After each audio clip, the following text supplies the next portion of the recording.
guys, mon nom est Danny Cronstrom du Gay Voyageur. Dans ce nouveau numéro de la web-série Queer Pass, je m'intéresse à Nice et à la Côte d'Azur, destination mythique qui fait rêver plus d'un voyageur.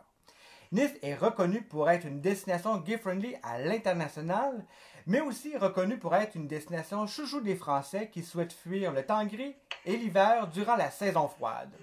Impossible de ne pas parler de Nice sans faire allusion à l'une des promenades les plus connues de France, la promenade des Anglais. Un lieu emblématique et populaire. C'est aussi devant cette promenade que l'on retrouve l'une des plages les plus connues de la Côte d'Azur. Nice est situé aussi, on y retrouve à Nice l'un des quartiers les plus populaires, soit celui du Vieux Quartier, un incontournable par ses ruelles, les petits restaurants et les façades colorées qui fait la réputation de Nice. À une certaine époque, Nice n'attirait que très peu de voyageurs homosexuels qui souhaitaient découvrir la scène gay. Aujourd'hui, pourtant, Nice s'inscrit parmi les meilleures destinations gay-friendly de France. Pour en parler, j'accueille Jean-Louis Longo, administrateur du Centre LGBT de Côte d'Azur, coprésident du comité organisateur du Queer Naval et administrateur du Pink Parade. Bonjour Jean-Louis, comment vas-tu? Bonjour, comment vas-tu, Danny? Ben oui, très bien. Merci de prendre le temps de parler de Nice et de la Côte d'Azur, qui est une destination formidable. Je suis très content de te recevoir aujourd'hui. Oui, mais c'est un grand plaisir de converser avec vous et surtout pour notre communauté. Je me trompe ou depuis un certain temps, depuis une dizaine d'années, il y a un véritable boom sur la scène LGBT de Nice. Quelles sont les raisons, selon toi, qui fait que Nice a une espèce de vent dans les voiles sur la question de la scène LGBT? Je pense qu'il y a toujours eu une présence affirmée de notre communauté et dans notre ville depuis les années 80. Mais bon, il est vrai que depuis environ 10 ans, nous sommes nombreux à avoir pris la décision d'animer avec à la fois des commerces, mais aussi avec une forte présence militante, la vie LGBT+, de la ville de Nice. Et en organisant en même temps des événements très grand public, comme la manifestation qui est notre Pride, la Pink Parade, et un événement qui est le premier carnaval gay de France, qui s'appelle le Queer Naval, dans la période du carnaval de Nice. Selon toi, quels sont les défis dans les prochaines années pour dynamiser le tourisme LGBT de Nice?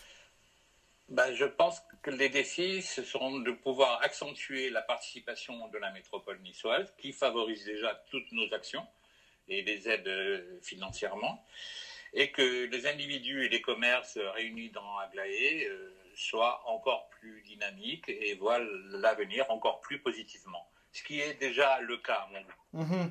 C'est des bonnes nouvelles. Derrière tout ça, tu es aussi coordonnateur du label Nice Iris en collaboration avec l'Office du tourisme de la métropole niçoise. Peux-tu nous en parler un petit peu plus de ce label? Bien entendu, c'est un label dont nous sommes très fiers et dont la métropole est très fière, puisque par l'intermédiaire de l'Office du tourisme métropolitain niçois et le partenariat très affirmé de Clark Massad, du GLTA, auquel la ville de Nice cotise chaque année depuis de nombreuses années. Donc nous avons mis en place ce label Nicerisé, qui nous a permis de certifier 23 hôtels, Palace, 4 étoiles, 3 étoiles, gay friendly, dont le personnel est lui-même formé chaque année, même avec le turnover, à l'accueil et une clientèle nationale, européenne et internationale. Et les commerces agréants à Aglaé sont des commerces qui intègrent définitivement le label, puisqu'ils sont adhérents d'Aglaé. C'est une forme de charte, dans le fond, aussi, qu'on s'assure. Tout à fait, qui est contrôlée par carrément des organismes privés de contrôle régulièrement. Avec cette charte ou cette label, est-ce que, d'après toi, est-ce que ça peut attirer davantage de touristes homosexuels ou comment qu'on peut attirer davantage de touristes homosexuels à Nice? Déjà, l'Office du tourisme lui-même, dans son site international de touristique, au niveau de la métropole, référence à la fois nos événements annuels, nos actions militantes et en même temps l'intégralité des soirées de nos commerces gays. Et en permanence, c'est à longueur d'année. Les touristes LGBT+ font leur choix de destination de vacances en fonction de plusieurs critères. La qualité de vie, dans une ville et une région Nous sommes reconnus en tête des classements pour cette qualité. Pour un patrimoine culturel et architectural qui était énorme à Nice et dans les environs. Après, pour la plage, comme tu disais tout à l'heure, qui est sur 7 km de bordure de promenade des Anglais, hein, qu'il soit privé ou public. Donc, une avait très référencé le Castel-Plage, qui est une plage privée aux couleurs LGBT qui prône sur la promenade. Après, les commerces LGBT en marche, qui sont au nombre de 75, qui sont dans les bars, les cruisings, les saunas, les cabarets, les clubs ou les discothèques. Puis la présence du centre LGBT Côte d'Azur et des militants. Donc tout ça, c'est un ensemble qui fait que on s'applique à ce que notre communication soit internationale aujourd'hui. Et aujourd'hui, comment tu décrirais la scène gay de Nice? Comment elle se porte, la situation des bars, des discothèques, des plages, des saunas? Bon, je dirais que je vais mettre à part la période internationale des 2 mois et quelques qui nous ont touchés. Mais bon, avant cet événement, la scène gay est très coordonnée. Elle est coordonnée sous forme associative, elle organise des grands événements publics dans les rues ensemble, elle est très équilibrée. Il y a à la fois des bars terrasses, qui sont très agréables dans notre région, des bars fermés à ambiance musicale, des bars de drague, des bars clubs et discothèques. Sans compter qu'il y a des soirées organisées comme la Rainbow World, qui est organisée dans un très grand club qui s'appelle le High Club, soit en début d'année, pendant les périodes de réveillon de Saint-Sylvestre, ou en période estivale, où il y a des soirées récurrentes qui sont organisées. Donc ça reste quand même, en rajoutant en plus les grandes soirées comme les Dolly Party et les grandes soirées qui sont derrière la Pink Parade et au Carnaval de Nice, on a une animation permanente dans la ville de Nice. Derrière tout ça, tu es aussi copropriétaire du mythique bar gay du Morgan depuis plus de 26 ans, je crois. Qu'est-ce qui fait que le Morgan est toujours dans la scène gay de Nice, aussi populaire après 26 ans? Oh là là, je vais rester sobre. Je suis toujours un peu timide quand on s'agit de parler de moi. Le Morgan, lui, j'ai de la chance, ne désemplit pas. Donc toute l'année, avec une très forte fréquentation pendant la période touristique d'été. Mais bon, le Nice, c'est aussi une période touristique annuelle, puisque bon, il fait bon, comme tu le disais en introduction, et il fait très bon toute l'année. Et donc tout le monde vient passer des week-ends avec les modes de transport qu'on avait jusqu'à maintenant. C'était très facile. Et puis bon, le Morgan, c'est surtout un sentiment de liberté, de respect et puis de convivialité. C'est ce qui fait qu'il est toujours là. Une excellente adresse à faire. Le Morgan, c'est sûr que c'est un bar qui est populaire, notamment durant la Pink Parade. Donc à chaque année, il y a une Gay Pride à Nice qui s'appelle la Pink Parade. En été, en hiver, il y a le carnaval qui s'appelle le Loup Carnaval, qui se tient à l'hiver. Cette année, c'est différent. Quel impact aura l'annulation de la Gay Pride cette année sur la communauté LGBT de Nice? Alors, bon, il y a encore peut-être 2 semaines, j'aurai une réponse différente. Mais voilà, j'aurais dit, écoutez, on va attendre 2021, ce sera plus prudent. Et puis, bon, les choses évoluent tellement favorablement dans notre région et en France et surtout dans notre région, où on a carrément plus de clusters du tout. Et voilà, on a l'impression que plus rien ne se passe. Et donc, du coup, les contacts en responsabilité préfectorale et événementielle de la ville de Nice sont favorables à une possible Pink Parade en début septembre 2020. Une bonne nouvelle. Donc voilà, on est en train de négocier. Là, on vient de redéposer notre dossier. Et bon, la préfecture m'a pas dit non. Après, bon, il va y avoir énormément d'animations. Il y a plus de 100 événements qui sont déclarés de suite, là maintenant, par la ville de Nice et puis dans toute la région. Donc, on va essayer de trouver notre place à une bonne date donnée. Voilà. Concernant le carnaval lui-même, la bonne nouvelle, c'est que normalement, le carnaval devrait intégrer le programme officiel du carnaval de Nice, qui est connu dans le monde entier, avec une soirée officielle qui sera le carnaval. Ce sera plus indépendant. ce sera toujours animé par notre association, du comité d'organisation, mais bon, avec un financement global, comme le carnaval. Beaucoup de voyageurs connaissent Nice pour ses plages, sa Sainte-Gué. Nice est une destination populaire et connue, mais Nice fait partie de la Côte d'Azur. Il y a d'autres destinations qui sont intéressantes pour les touristes homosexuels. Selon toi, Jean-Louis, quelles sont les autres destinations qu'on pourrait faire en Côte d'Azur? Nice, c'est surtout une métropole maintenant, hein, qui englobe 50 communes, qui sont réparties entre le bord de mer, okay, la frontière avec les Alpes, les Alpes de Haute-Provence, et la frontière italienne, et le Var. Et à l'intérieur de cet espace lui-même, il y a un patrimoine extraordinaire qui attire à la fois tout le monde, mais aussi notre communauté, parce que bon, je sais que moi, quand je pars en voyage, aussi bien les gens qui viennent ici, ils vont visiter les lieux pittoresques, les lieux emblématiques de la ville. Ici, au-delà de Nice, allez, je pourrais citer Aix-sur-Mer, Saint-Paul-de-Vence, Monaco, Biot, la ville de Cannes, qui est connue dans le monde entier, Saint-Juan-les-Pins, et puis dans la RPI, Saint-Étienne-de-Tinée, Saint-Martin-les-Ubis, voilà, des lieux qui ont une identité totalement différente que celle du bord de mer, mais qui sont le composant de notre communauté, au moins dans la métropole. À tout ça, Nice se greffe avec plusieurs établissements qui sont intéressants, sont agréables, mais selon toi, quels sont tes coups de cœur personnels, tes bonnes adresses incontournables à faire, à découvrir? Est-ce que tu parles d'établissement gay ou gay-friendly ou d'établissement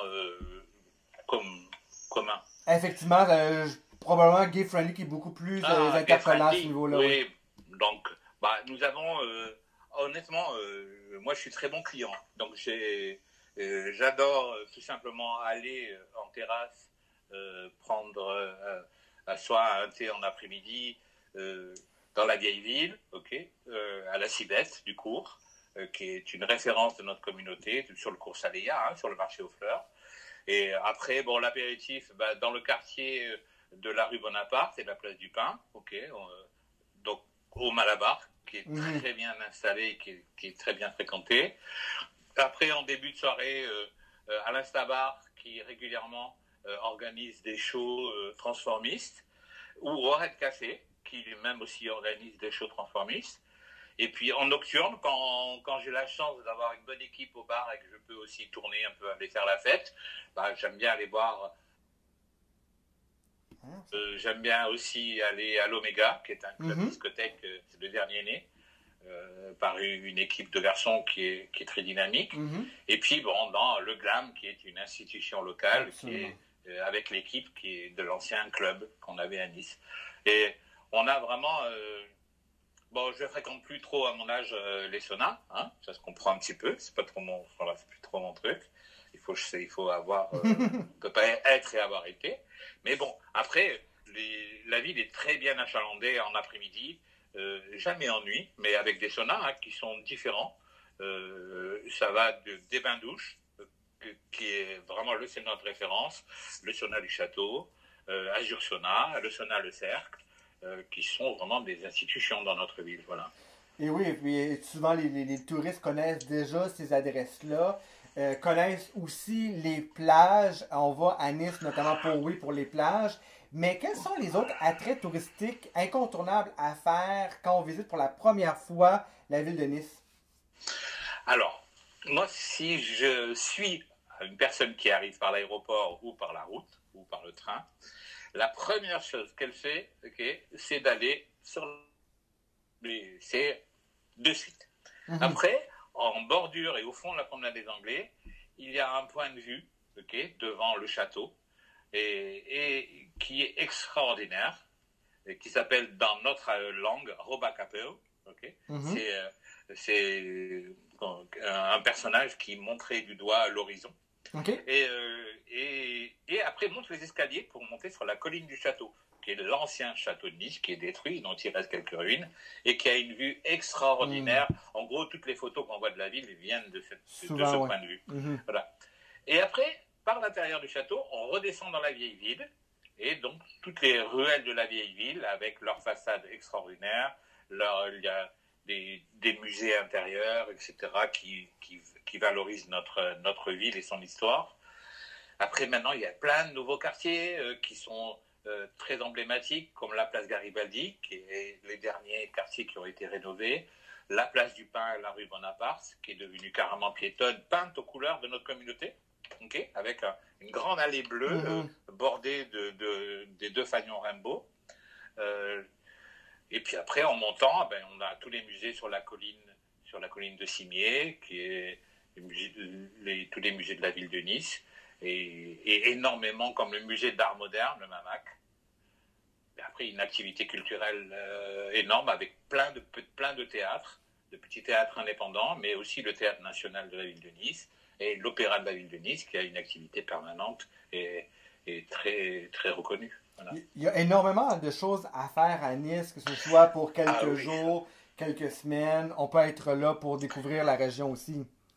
Tout à fait. On peut venir plusieurs fois, je dirais. Tout à fait. Oui, parce que je ne pense pas qu'un séjour comme on les fait habituellement de 1 semaine, 10 jours, on peut voir l'intégralité de notre métropole et de notre région.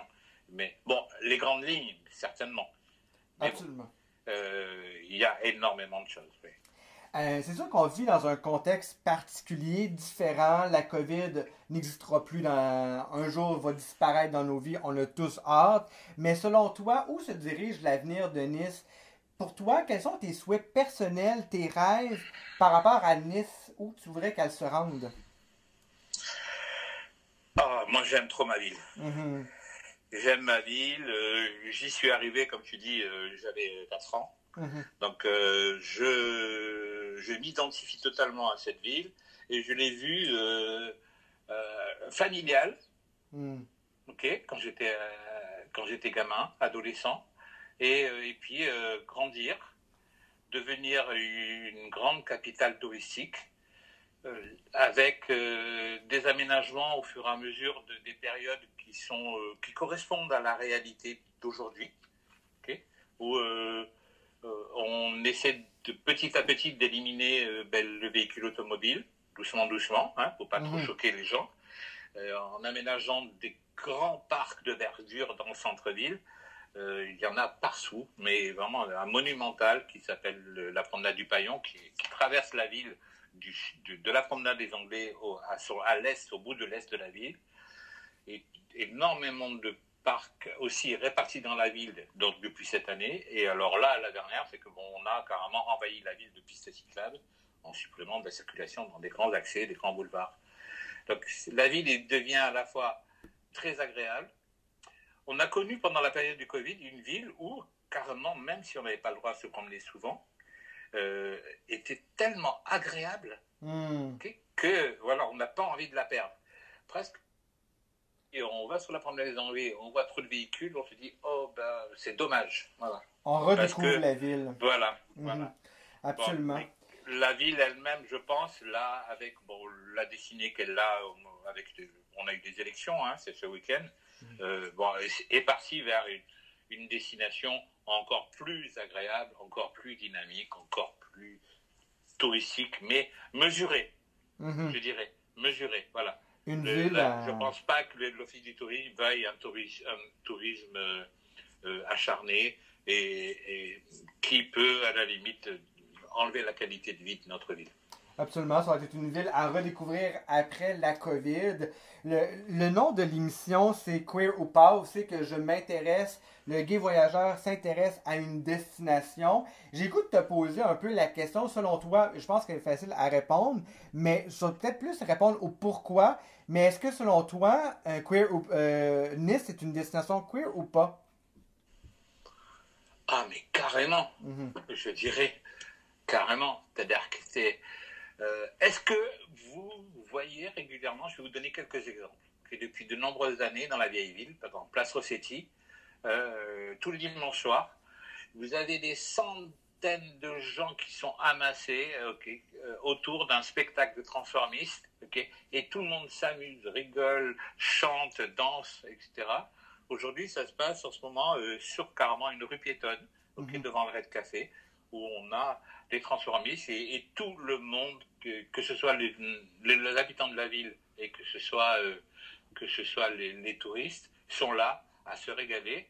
Et aussi bien derrière l'église du Port, qui est emblématique, une identité niçoise et bien profonde et bien établie, c'est pareil. On se retrouve à Nastavar avec cette identité cuir qui transparaît.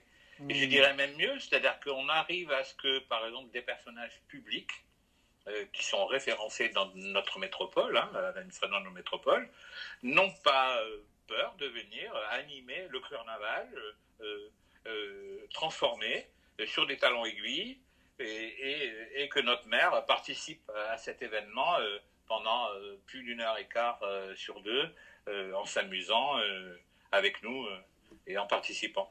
Donc notre ville est, ce que je disais hier soir à une réunion du centre LGBT, je disais, on a atteint quelque chose où le militantisme, qui est très rare dans une ville, le militantisme et les clubbers, comme je les identifie, se sont rejoints. Et c'est ce qu'on attendait depuis des années. Parce que dans beaucoup de villes et dans beaucoup de pays, ce sont des communautés différentes qui se rejoignent pas beaucoup. Et là, on les a vus se rejoindre. Parce que les clubbers, maintenant, participent à tous les événements militants du centre LGBT, et vice-versa. Le bénévolat du centre LGBT va participer à l'organisation d'une dolly ou d'une pink parade ou d'un carnaval ou même d'un événement privé. Et c'est un beau résultat, à mon goût. Nice est bien queer, c'est clair. C'est clair, je suis tout à fait d'accord avec toi. Merci beaucoup, Jean-Louis, un amoureux de la ville de Nice. Si on souhaite en apprendre un peu plus sur la destination, mais aussi sur la Côte d'Azur, à quel endroit on pourrait obtenir plus d'informations?